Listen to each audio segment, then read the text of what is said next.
Yan mga yung finish natin, mga ka-idol natin, followers natin dyan, mga idol. Yan na po yung finish ng ating ginagong kulay na varnish kasi pinalight lang ng may-ari. Kaya yan, ginawa natin.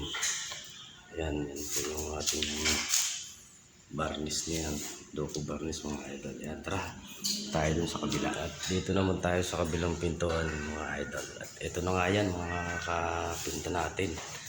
Yan. Yan yung ating binagong kulay. Nilight lang po ng konti yan kasi ayaw ng dark pala. Gusto niya light. Tara, dito tayo naman sa kabila. Yan, tapos na yan mga ka-idol natin. Ere.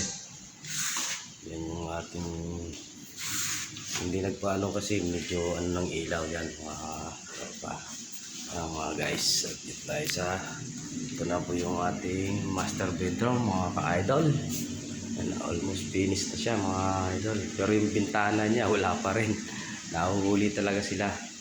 Yan, shout out po mga kalodi natin dyan.